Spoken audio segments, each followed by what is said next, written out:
Mari kita mulai renungan hari ini. Terima kasih Yesus, terima kasih Tuhan untuk hari yang baru, berkat yang baru, perkenanan-Mu yang selalu ada bagi kami. Terima kasih Yesus. Dan terima kasih juga untuk kesempatan hari ini kami akan melakukan renungan harian. Beracaralah, biar Roh Kudus-Mu, hadirat-Mu memenuhi kami Yesus. Kami perlu Kau, kami butuh Kau Yesus. Beracaralah, hadirat-Mu, Roh Kudus-Mu penuhi kami. Terima kasih Yesus, terima kasih. Amin. Kita akan nyanyikan lagu yang pertama.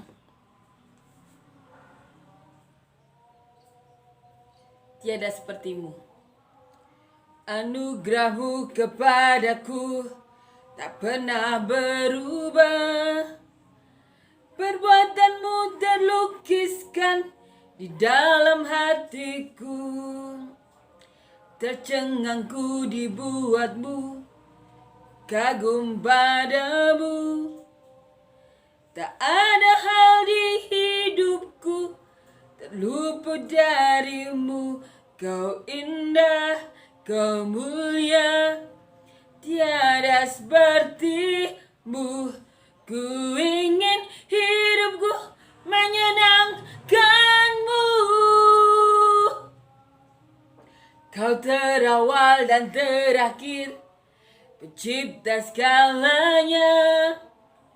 Seluruh bintang pun bersinar oleh ucapan-Mu. Engkau pun mengasihiku, penulis hidupku. Tak henti segenap nafasku menyembah-Mu selalu. Kau indah, Kau mulia, tiada seperti-Mu.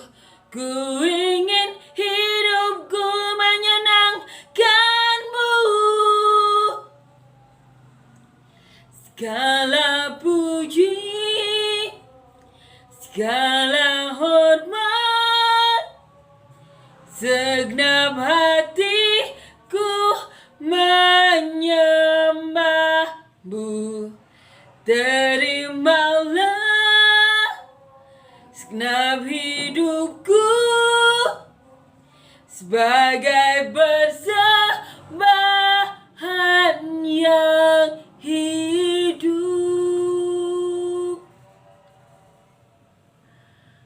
bagi-Mu. Amin ya. Amin. Kali ini kita akan baca satu perikop yang kemarin kita baca, ada di bawahnya. Judul perikopnya, Yesus memanggil murid-murid yang pertama. Kita akan baca bagaimana Tuhan memanggil murid-murid Tuhan Yesus yang pertama. Ditulis di Matius, Markus, dan Lukas. Kita akan baca Matius pasal 4 ayat 18 sampai 22. Dan Yesus memanggil murid-murid yang pertama. Dan ketika Yesus sedang berjalan menyusuri danau Galilea, Ia melihat dua orang bersaudara, yaitu Simon yang disebut Petrus dan Andreas saudaranya. Mereka sedang menebarkan jala di danau, sebab mereka penjala ikan. Yesus berkata kepada mereka, "Mari, ikutlah aku dan kamu akan kujadikan penjala manusia." Lalu mereka pun segera meninggalkan jalannya dan mengikuti Dia. Dan ketika Yesus pergi dari sana, dilihatnya pula dua orang bersaudara, yaitu Yakobus anak Zebedeus dan Yohanes saudaranya bersama ayah mereka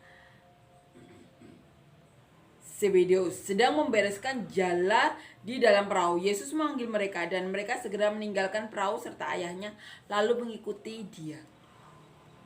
Ini yang dilakukan oleh Simon, Petrus, dan Andreas.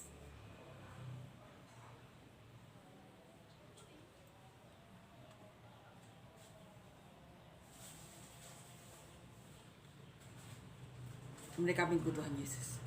"Mari ikutlah aku dan kamu akan kujadikan penjala manusia." Ini yang dikatakan Tuhan Yesus kepada Petrus. Petrus akan dijadikan sebagai penjala manusia. Amin. Perkataan ini dikatakan Tuhan Yesus juga kepada kita. Mari ikutlah aku, ikutlah aku dan kamu akan kujadikan penjala manusia. Itu yang dikatakan Tuhan Yesus kepada kita. Itu kita imani ya, itu yang kita lakukan selama di bumi kita melakukan apa yang menjadi kehendak Tuhan, memberitakan kabar baik, memberitakan bahwa Yesus itu kasih karunia bagi kita. Belas kasihan Tuhan Yesuslah yang menyelamatkan kita. Darahnya telah tertumpah untuk menyucikan, menguduskan kita. Bilurnya untuk menyembuhkan kita. Mujizat masih terjadi. Pertolongan Tuhan masih ada sampai sekarang. Seperti yang dilakukan Tuhan Yesus berbicara kepada saya 16 tahun yang lalu. Itu yang dilakukan Tuhan. Memanggil banyak manusia untuk menjala manusia lain, untuk menyelamatkan manusia lain, untuk memberikan penghiburan kepada manusia lain, untuk memberikan pengharapan bahwa Tuhan Yesus itu ada. Pertolongan Tuhan Yesus itu benar-benar ada dan benar-benar nyata bagi manusia. Dibutuhkan orang yang benar-benar takut mencintai Tuhan, takut kepada Tuhan, menghormati Tuhan, menghargai Tuhan. Agar apa? Agar masih banyak orang yang bisa mendengar bahwa Tuhan itu memanggil seperti memanggil Petrus, mari ikutlah aku dan kamu akan kujadikan penjala manusia.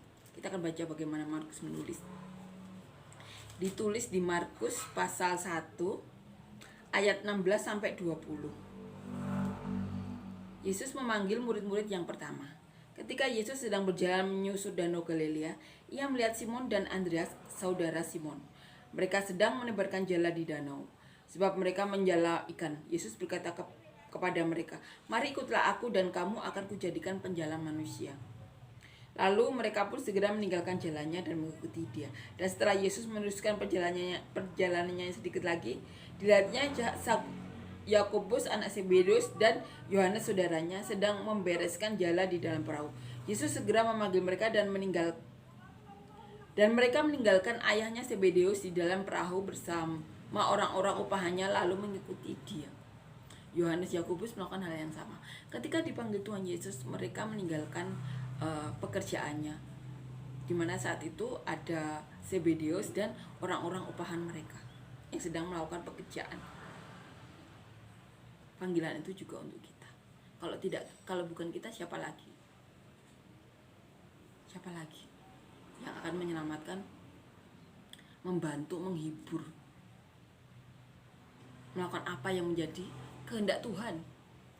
Karena Tuhan masih berbicara pada seseorang yang bahkan belum pelayanan seperti saya. Tuhan masih berbicara loh.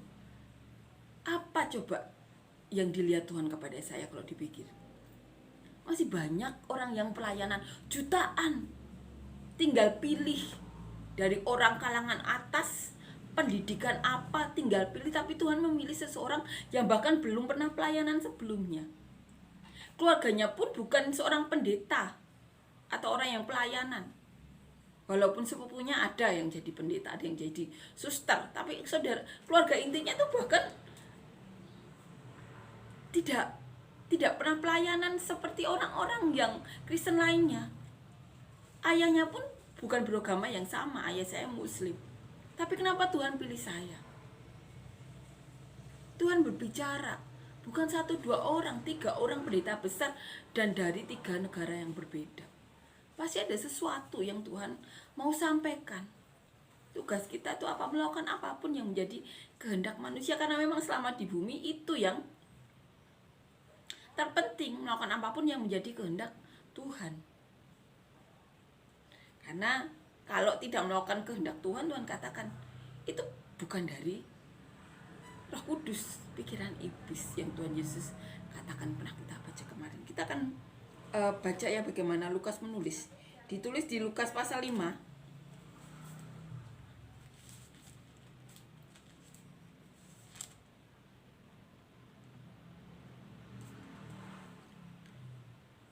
ayat 1 sampai 11. Penjala ikan menjadi penjala manusia. Pada suatu kali Yesus berdiri di pantai Danau Genesaret, sedang orang banyak mengurumuni dia hendak mendengarkan firman Allah. Ia melihat 2 perahu di tepi pantai, nelayan-nelayannya telah turun dan sedang membasuh jalannya.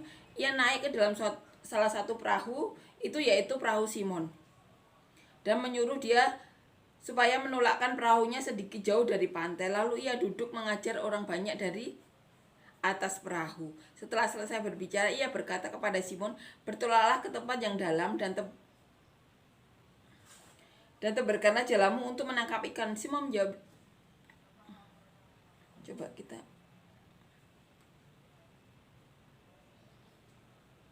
Guru, telah sepanjang malam kami bekerja keras dan kami tidak menangkap apa-apa, tetapi karena engkau menyuruhnya, aku akan menebarkan jala juga. Dan setelah mereka melakukannya, mereka menangkap sejumlah ikan besar sehingga jala mereka koyak. Lalu mereka memberi isyarat kepada teman-temannya di perahu yang lain supaya mereka datang membantunya.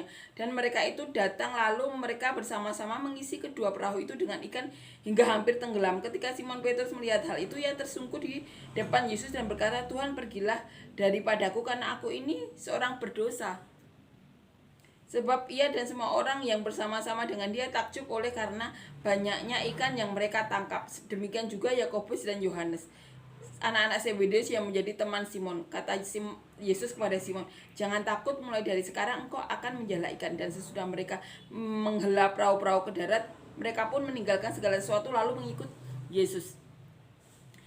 Kalau di Lukas diceritakan lebih detail lagi. Ada peristiwa luar biasa yang membuat Simon tuh langsung meninggalkan pekerjaannya. Saat Tuhan Yesus berkata, ikutlah aku, kamu akan kujadikan penjala manusia.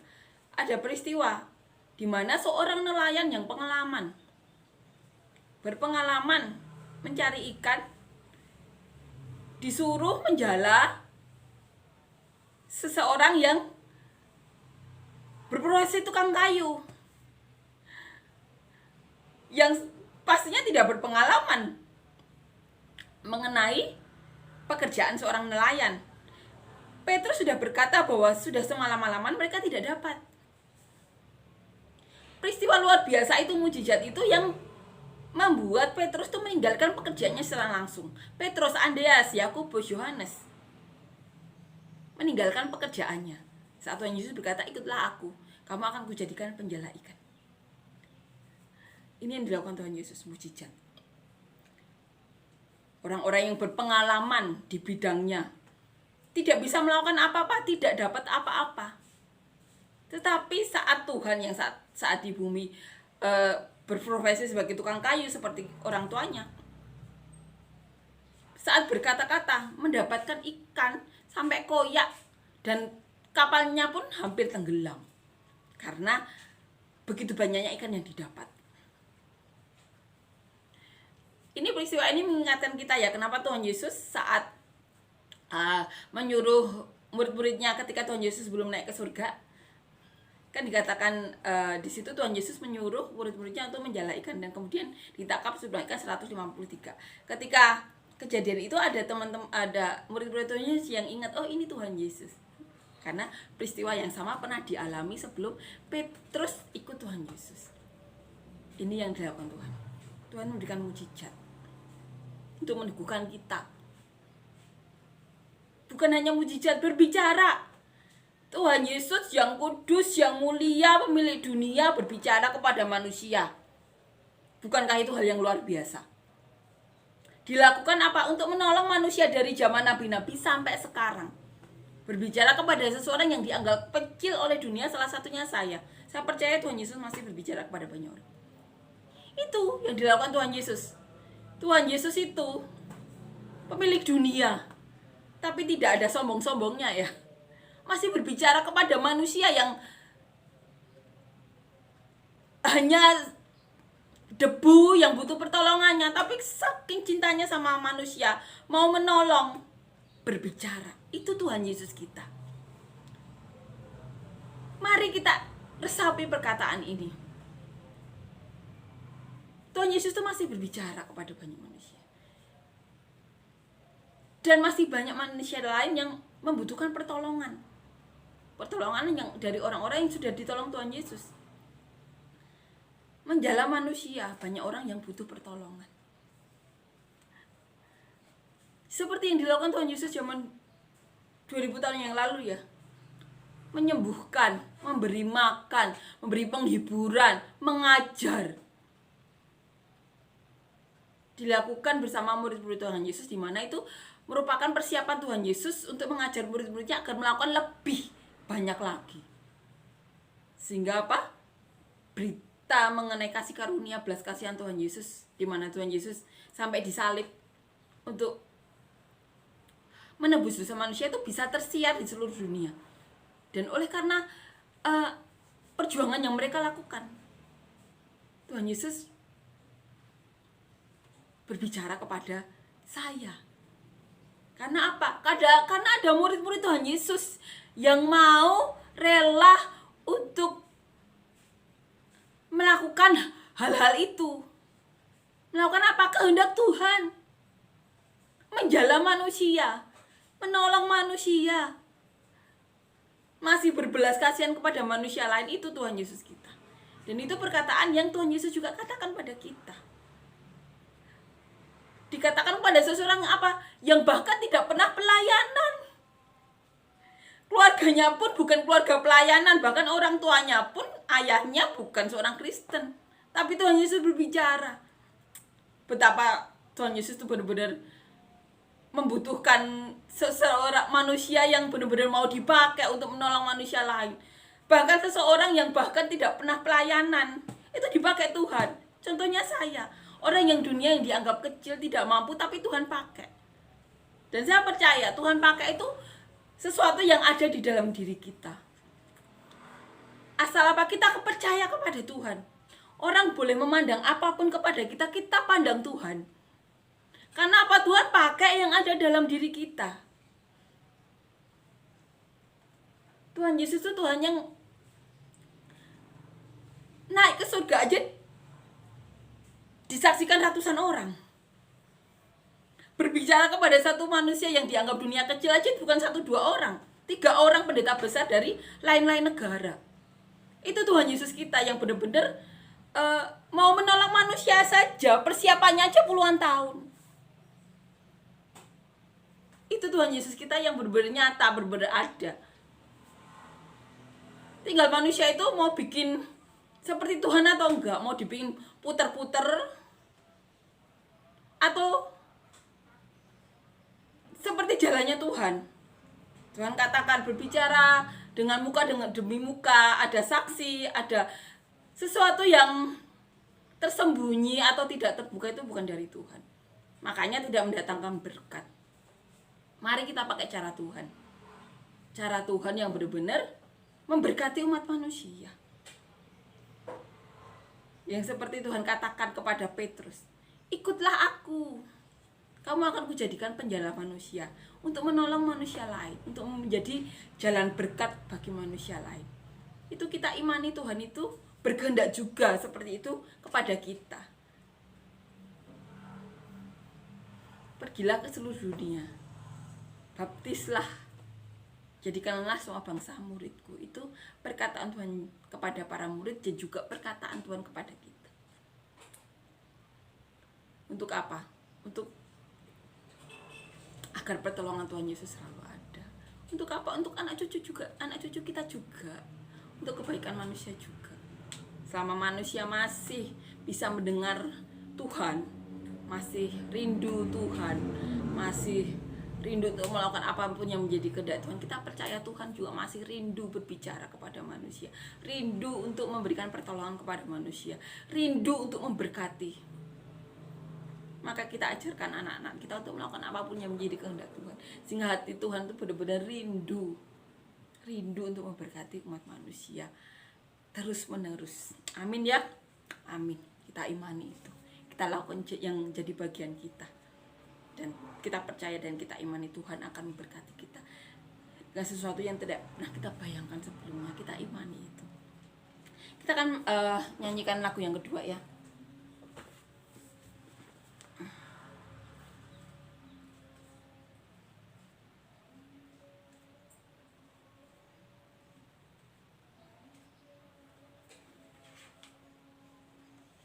Ku datang ya Bapa. Ku datang ya Bapa dalam kerinduan, memandang keindahan-Mu. Ku berikan segalanya, semuanya yang ada. Ku ingin menyenangkan hati-Mu, oh Tuhan.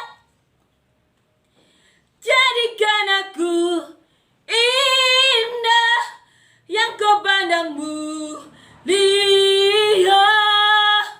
seturut karyamu di dalam hidupku. Ajarku berharap hanya kepadamu, taat dan setia kepadamu, Tuhan. Amin ya. Terima kasih Yesus, terima kasih untuk perkataanmu hari ini. Terima kasih Tuhan untuk firman-Mu hari ini. Dan kami tidak bosan-bosan berdoa ya Yesus, biarlah perkataanmu hari ini Tuhan menjadi benih yang baik untuk kami tabur di hati kami yang telah Kau jadikan tanah yang baik, sehingga dapat bertumbuh berakar kuat berbuah lebat seperti yang Kau mau. Untuk berkati siapapun yang ingin berkati melalui kami sampai ke ujung bumi seperti yang Kau mau. Dan kami juga berdoa Tuhan untuk proyek apapun yang kami lakukan, pekerjaan apapun yang kami lakukan, biarlah kami lakukan dengan hati yang takut akan Engkau, sehingga kami melakukannya seperti kami melakukan ibadah kepadamu, sehingga hikmat-hikmat berkat-Mu, perkenananmu Kau curahkan kepada kami Yesus, sehingga proyek atau pekerjaan apapun yang kami lakukan dapat memberkati kami, keluarga kami sampai ke ujung bumi seperti yang Kau mau. Dan kami berdoa Tuhan untuk apapun yang kami lakukan Yesus, di pekerjaan, di keluarga, di pelayanan, di pergaulan kami dimanapun, biarlah kami punya hati yang takut kepadamu Tuhan, sehingga hadirat-Mu hadir dalam hidup kami, sehingga keberadaan kami berdampak bagimu. Kami juga berdoa untuk siapapun yang saat ini sedang mengalami sakit, berikan kesembuhan, beri mujizat-Mu, berikan hikmat marifat daripada-Mu. Mujizat masih ada Tuhan. Kami juga berdoa untuk siapapun Tuhan yang saat ini sedang ditutup beliau, memiliki momongan, beri kami anak cucu yang berbeda padamu, anak-anak yang takut akan Engkau, anak-anak yang berrindu untuk menjadi saluran berkat-Mu, anak-anak yang rindu untuk dipakai untuk kemuliaan-Mu, anak-anak yang takut akan Engkau, yang mencintai keluarganya Tuhan, yang dapat memberkati orang-orang sekitarnya. Kami juga berdoa untuk siapapun yang rindu untuk memiliki pasangan hidup, beri kami pasangan hidup yang benar daripada-Mu, pasangan hidup yang takut akan Engkau, yang mencintai Kau, sehingga dapat mencintai kami seperti Dia mencintai Kau, dan pasangan hidup yang dapat membawa kami dan keluarga kami lebih dekat kepada-Mu, dapat membawa kami dalam pernikahan yang takut akan Kau, yang dapat memberkati kami sekeluarga, yang dapat memberkati dalam pelayanan kami atau dimanapun kami Kau tempatkan. Kami juga berdoa Tuhan untuk siapapun yang saat ini sedang mengalami masalah, beban berat, pergumulan, kesesakan hidup, berikan hikmat-Mu, berikan kelegaan-Mu, berikan mujizat-Mu, berikan terobosan-terobosan-Mu, berikan jalan keluar-Mu, berikan hal-hal yang baik daripada-Mu, berkat-berkat daripada-Mu. Terima kasih kepada Tuhan, Kau berada, berbicara dalam hidup kami. Terima kasih Tuhan untuk semua hal yang telah Kau lakukan. Kau masih berbicara kepada kami. Terima kasih. Dalam nama Tuhan Yesus, amin.